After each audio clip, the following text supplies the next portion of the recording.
Assalamualaikum warahmatullahi wabarakatuh. 102,6 FM Statsrasi Sore, satu kata penuh makna pasti selalu di hati. Mengudara dari Studio 1 Lantai 2 Gedung Star FM di Jalan MD Lama Penyambungan.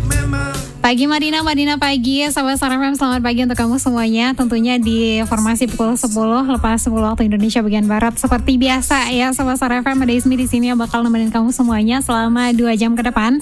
Dan seperti biasa di Safari seputar informasi Ramadan hari ini kita selalu kedatangan narasumber ya, sahabat Star FM.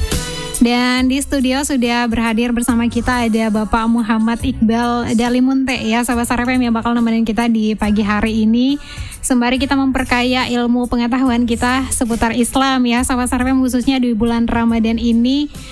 Dan di edisi 25 Maret 2024 semoga masih semangat terus menjalani ibadah puasa dan ibadah-ibadah lain yang mendukung di bulan Ramadan ini. Sahabat Star FM, kita sapa dulu, sudah ada Bapak Muhammad Iqbal. Assalamualaikum Bapak, selamat pagi. Iya, waalaikumsalam warahmatullahi wabarakatuh. Pagi Mbak, siapa namanya? Ismi Pak. Mbak Ismi. Iya, gimana Pak kabar hari ini? Alhamdulillah baik, sehat. Kabar iman juga insya Allah. Semoga sehat selalu ya Pak. Dan terima kasih sudah hadir di sini ya.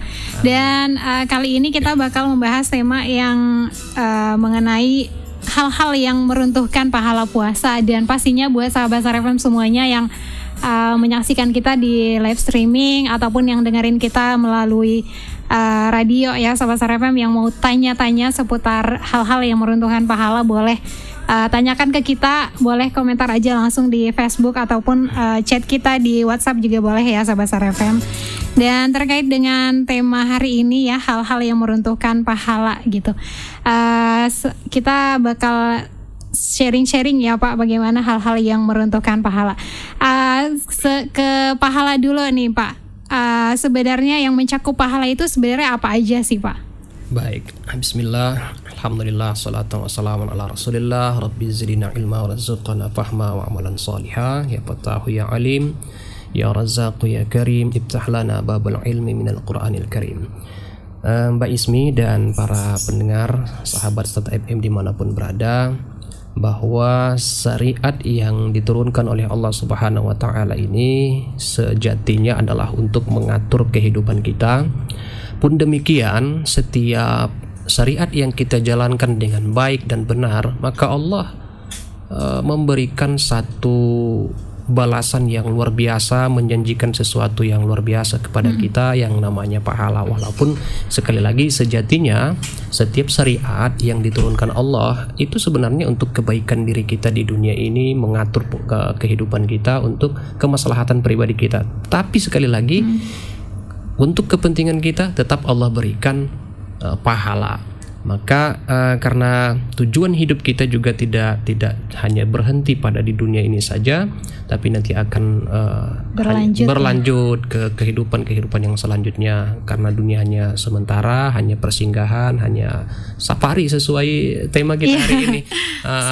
Di dunia ini hanya kita safar ya, hanya safari saja. Yang namanya safar, perjalanan itu pasti ada tujuan. Tidak ada orang yang berjalan tanpa tujuan, nggak ada itu, kecuali kalau orang yang sudah agak-agak lain namanya kan, sudah agak lain baru dia jalan nggak ada tujuan. Tapi kalau yang namanya berjalan pasti ada tujuan ya. Kita sedang safar di dunia ini, tujuan kita adalah akhirat, dan di sana Allah janjikan sesuatu yang luar biasa.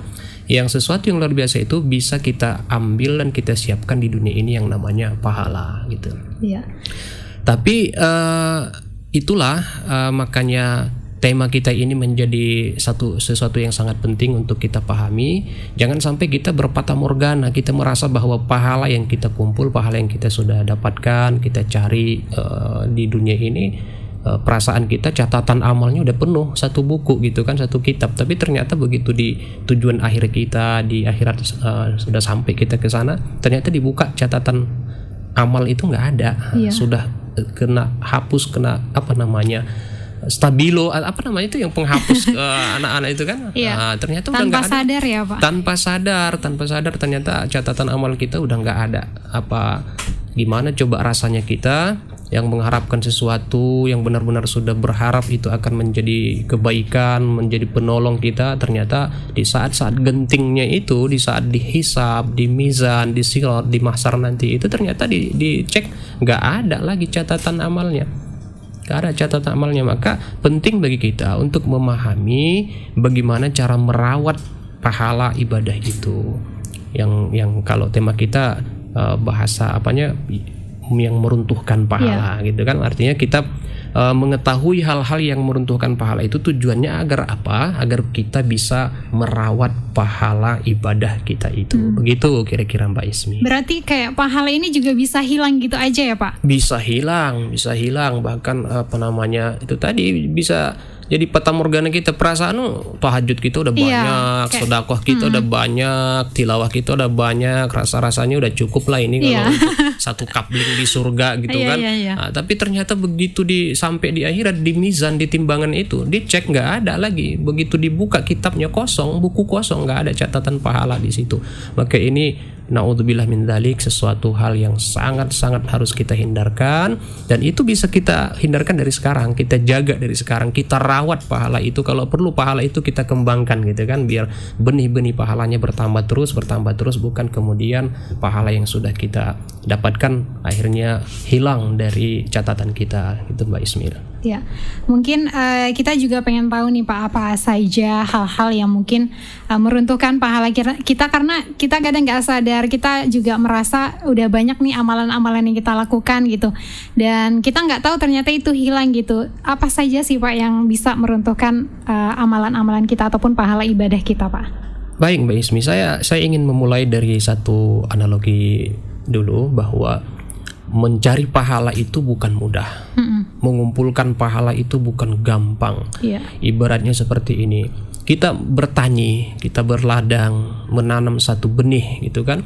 Menanam satu benih, dari satu benih itu muncullah kecambah. Dari kecambah lalu muncul 2 biji daun gitu kan. Berproses sampai ada batang, ada dahan, sampai akhirnya berbunga, berputik, lalu putik itu ada yang menjadi buah sampai matang. Kan gitu proses regulernya kan gitu, secara reguler begitu kira-kira proses tumbuh satu pohon itu. Tapi ternyata dari sekian ribu benih yang ditebar oleh petani itu kan tidak semua tumbuh. Ada yang begitu benih itu baru muncul, bahkan tidak sampai jadi kecambah, benihnya sudah mati duluan, sudah nggak sampai tumbuh. Ada yang begitu kecambah, kena sinar matahari langsung layu mati. Ada yang udah kecambah muncul tumbuh 2 daun, daunnya dimakan ayam, dipatok ayam habis gitu kan. Ada yang di antara benih itu muncul sudah tumbuh 2 daun, bahkan sudah ada batangnya gitu kan, ternyata dimakan kerbau gitu kan, nanti makan kambing gitu, habis. Sampai ada juga yang akhirnya sampai tumbuh menjadi pohon besar, berbunga, ternyata bunganya gugur semua, nggak menghasilkan apa-apa. Ada yang bunganya masih bertahan sampai jadi putik, kemudian jadi buah yang matang, yang ranum merah, apelnya kelihatan dari luar itu sangat enak gitu kan. Ternyata dipanen, begitu dipanen, dibelah apelnya, apa yang terjadi? Dalamnya banyak ulat.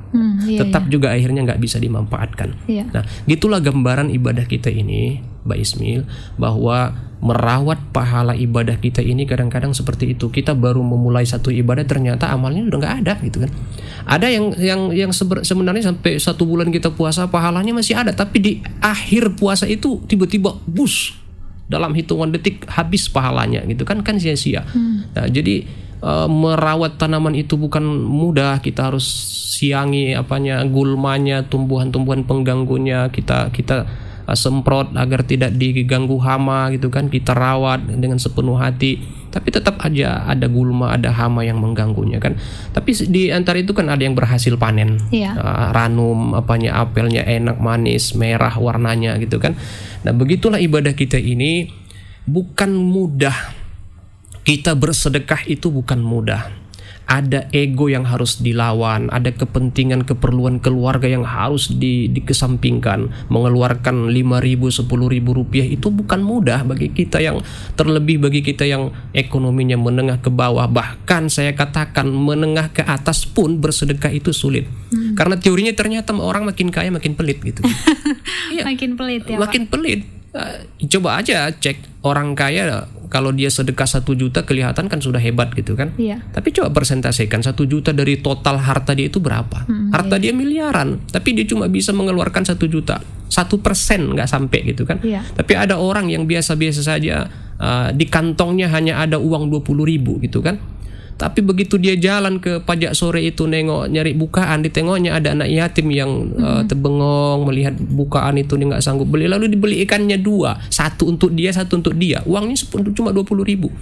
Artinya dia sudah menyedekahkan 50% dari harta dia gitu kan. Setengah-setengah ya. Setengah-setengah. Tapi kalau yang tadi ngasih 1 juta, memang dibanding 1 juta dibanding 10.000 tadi kelihatan sangat kecil 10.000 itu. Tapi Allah tidak melihat hanya melihat jumlahnya, tapi keikhlasan dan persentase dari harta yang kita gitu. Makanya itu tadi, orang yang punya uang 20.000 lalu sanggup memberikan 10.000 itu bukan mudah. Dia teringat di rumahnya ada kebutuhan lain, ada kepentingan lain, tapi itulah yang harus dilawannya. Bukan mudah bangun di tengah malam, Mbak Ismi. Melawan kantuk itu berat. Bukan mudah melaksanakan puasa, menahan lapar itu berat. Ya. Apa istilah anak muda sekarang? Lapar itu berat, Dilan gitu ya. Biar aku saja gitu kan. Ya, biar aku saja. Biar aku saja. Puasa itu berat anak muda, kalau nggak sanggup sana minggir wir gitu kan. Nah, kira-kira begitu. Jadi ibadah itu berat. Konsisten dalam membaca Al-Quran itu juga berat. Tapi ketika kita sudah mampu melaksanakannya, ingat tidak cukup sampai di situ, ada perjuangan lagi. Apa? Menjaga dan merawat pahalanya. Maka bagaimana cara kita menjaga dan merawat pahala ibadah itu? Tentu harus dengan ilmu. Kita cari tahulah apa yang meruntuhkan pahala ibadah kita. Ini yang menjadi topik kajian kita. Baik, Mbak Ismi, kita langsung saja. Yang pertama, yang bisa meruntuhkan pahala puasa itu sesuai hadis Rasulullah sallallahu alaihi wasallam. Qala Rasulullah wa kama qala iyyakum wal hasada fa innal hasada ya'kulul hasanat kama ta'kulun narul hatab. Rasul mewanti-wanti kepada kita, waspadalah dengan sikap hasad. Karena sesungguhnya hasad itu bisa menghanguskan pahala kebaikanmu, layaknya seperti api yang membakar kayu bakar gitu. Sekilas hadis ini sederhana dan terbiasa saja kita dengar. Tapi kalau kita perhatikan, Mbak Ismi, ini luar biasa. Analogi yang dibuat Rasul itu luar biasa. Kenapa Rasul mencontohkan hilangnya pahala ibadah itu seperti api yang membakar kayu? Kenapa Rasul memilih kata-kata kayu, memilih percontohan kayu? Karena itu tadi, Mbak Ismi, susah mengumpulkan pahala ibadah itu. Kayu di zaman Rasul itu kan di Arab, di Jazirah Arab ya. Di sana ada padang pasir yang tandus. Mencari satu batang pohon itu bukan mudah. Mengeluarkan keringat yang luar biasa. Keringat yang luar biasa. Harus berjalan berkilometer untuk mencari satu batang pohon kayu. Mencari satu batang pohon harus keliling di tengah padang pasir itu, di bawah terik matahari itu. Maka ketika ada orang yang pekerjaannya di Jazirah Arab itu, di padang pasir itu, mengumpul kayu bakar, satu potong kayu yang ditemukan dikumpul, potong kayu dikumpulkan, 2 potong kayu dikumpulkan, berkeringat dia, Mbak Ismi. Begitu terkumpul kayu bakar itu, udah terkumpul, dia sudah berkeringat, udah capeknya luar biasa. Ternyata kayu bakar yang ditaruh di atas pasir yang panas, lalu ditimpa sinar matahari yang panas, tiba-tiba tersentuh oleh api. Apa yang bisa kita bayangkan, Mbak Ismi? Dalam hitungan menit, kayu bakar yang sudah panas itu, yang dijemur di bawah panas matahari itu, seketika kena sentuhan api, maka hitungan menit kayu berubah menjadi arang, menit kemudian arang menjadi debu, menit kemudian debu dihembus oleh angin, habis tanpa bekas. Nggak ada yang tinggal lagi. Nggak ada yang sisa. Gimana coba perasaan si tukang kayu? Pasti ngerasa putus asa nggak sih? Sedih kan? Sedih dan merasa ini sia-sia. Ini pekerjaanku yang sudah banting tulang, berjalan berhari-hari di tengah padang pasir mengumpulkannya. Ternyata begitu disentuh api, hanya butuh waktu menit untuk menghilangkan kayu itu menjadi abu. Itulah gambaran dengan pahala ibadah kita. Saya sampaikan tadi di awal, bukan mudah perjuangan kita untuk melaksanakan ibadah itu. Ada syaitan yang harus dilawan, ada ego yang harus dilawan, ada bisikan kawan-kawan yang harus dikesampingkan gitu kan, ada godaan-godaan lingkungan yang harus kita lawan gitu kan. Tapi begitu kita sanggup melawan itu semua, mari sih ada satu perjuangan merawat pahala itu agar tetap dia utuh sampai nanti di akhirat gitu Mbak Ismi. Maka pertama tadi hasad itu. Nah, selanjutnya adalah apa pemahaman kita tentang hasad, kan gitu. Kita bisa menghindari sesuatu itu kan kita harus kenal gitu kan. Kalau kita nggak tahu apa itu ya nggak bisa kita hindari gitu. Maka hasad dalam bahasa Indonesia kan sudah kita terjemahkan langsung dengan hasad ya. Ada yang bilang hasud gitu kan. Tapi apa itu hasad? Kosakata kita kan belum mampu, kosakata bahasa Indonesia kita ini belum mampu menampung secara utuh makna hasad itu, sehingga dia harus diterjemahkan utuh secara langsung. Hasad ya hasad, lalu kita ada yang bilang dengki, iri, segala macam itu kan. Satu definisi yang lumayan lengkap pernah disampaikan oleh Hujjatul Islam Imam Al-Ghazali. Dia menyampaikan hasad adalah karahatun ni'mah alal mun'ami alaih. Ada getar-getar di hati, ada ketidaksukaan di hati melihat ada nikmat yang diberikan kepada saudaranya. Gitu. Cemburu bahasa kita. Sederhana, mengukurnya sederhana Mbak Ismi. Mbak Ismi melihat, Mbak Ismi udah nikah belum? Belum. Oke. Mbak Ismi tiba-tiba dapat undangan dari kawan satu angkatan. Oh, si Fulan udah nikah. Ada getar-getar di hati. Rasa iri gitu ya. Cemburu gitu kan. Hati-hati. Ada getar-getar di hati, ada ketidaksenangan, ada rasa tidak suka mendengar kabar baik. Nah, kita bilang kabar baik dulu lah, sederhananya. Kabar baik yang didapatkan oleh saudara kita, tetangga kita, sahabat kita. Lalu muncul ada getar-getar di hati, rasa tidak senang. Maka itu adalah karahatun ni'mah alal mun'ami alaih, ketidaksukaan di dalam hati kita ketika melihat saudara kita mendapat nikmat. Kita yang satu angkatan sama-sama wisuda misalnya, tiba-tiba dengar kabar, kawan kita itu sudah bekerja di Pemda gitu kan. Kawan kita sudah dapat pekerjaan di perusahaan besar gitu kan. Kita ada getar-getar mendengar itu. Maka muncul itu sudah ciri-ciri hasad. Maka kita kenal dulu ciri-ciri hasad itu. Itu sudah ciri-ciri hasad. Jangan sampai hasad itu kemudian menghancurkan pahala ibadah kita.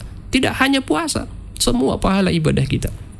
Maka kalau sudah ada getar-getar itu, segeralah sadar. Segeralah sadar. Karahatun ni'mah 'alal mun'ami alaih, membenci nikmat yang diberikan Allah kepada saudaranya. Kalau istilah anak muda sekarang ada istilah SMS. Senang melihat orang susah, susah melihat orang senang, gitu kan. Kawannya susah, dia senang dia yang susah, gitu kan.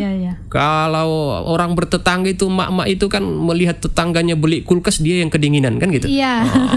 Kawas tetangganya yang beli AC, dia yang menggigil gitu kan. Padahal saudaranya yang beli AC, dia yang menggigil pada saat tidur gitu kan. Nggak bisa memikirkan, terbayang terus di matanya, ini tuh si Fulan tidurnya pakai AC, ikutan menggigil dia di rumahnya kan. Itu namanya susah melihat orang senang.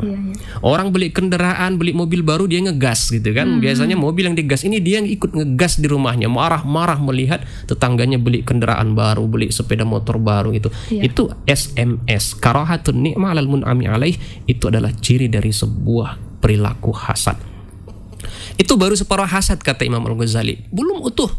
Yang lebih parah dari itu adalah dia tidak hanya sekedar tidak senang melihat saudaranya dapat nikmat, dapat anugerah, tapi dilanjutkan oleh Imam Al-Ghazali definisinya itu wa hubbu zawaliha. Dia pun berusaha untuk menghilangkan nikmat itu. Istilah kita itu gue nggak dapat, lu juga nggak boleh dapat gitu. Melihat saudaranya dapat nikmat, dia nggak dapat, kau pun nggak boleh dapat gitu. Dia kawannya dapat kerjaan bagus, dia nggak dapat, kalau aku nggak lulus di situ, kau juga nggak boleh lulus di situ. Maka dia pun berusaha, muncullah yang kita sebut dengan sikat kanan, sikat kiri, injak kanan, injak kiri, yang memfitnah, ya, berdusta, menggembosi, ngegas orang lain agar kemudian membenci saudara kita itu, akhirnya si kawan dipecat dari tempat pekerjaannya misalnya. Itu kan perilaku-perilaku yang ketidakridoannya, ketidaksenangannya melihat saudaranya mendapat nikmat, bahkan dia kemudian berusaha menghilangkan nikmat itu. Dalam konteks kita di masyarakat, ada orang yang berdagang, buka warung, buka toko segala macam. Dia melihat toko saudaranya laris, dia nggak senang. Bahkan ketidaksenangan itu dilanjutkan dengan cara agar gimana caranya nikmat itu hilang. Tokonya harus tutup. Kalau aku nggak bisa punya toko, dia juga nggak boleh punya toko. Itu kan sudah hasad yang kronis, yang tingkat tinggi ya, ekstrim. Hasad langitan lah kita bilang itu ya, hasad langitan ya, yang luar biasa dengkinya itu.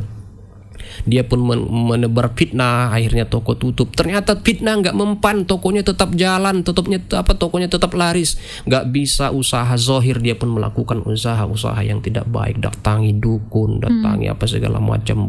Itu naudzubillah min dzalik. Itu benar-benar hasad yang benar-benar sudah menutupi hatinya. Ingat kata Rasul, iyyakum wal hasada fa innal hasada ta'kulun nar ta'kulul hasanat kama ta'kulun narul hatab. Seketika seberapa banyak pun pahala ibadah dia yang dia kumpul-kumpul selama hidupnya itu, maka seketika pahalanya habis gara-gara hasad yang dia lakukan tadi. Kira-kira gitu ya, Pak Ismi. Mungkin nanti bakal kita lanjutkan lagi ya Pak di segmen berikutnya. Kita break sebentar dahulu. Sahabat Star FM jangan kemana-mana, tetap di Safari seputar informasi Ramadan hari ini.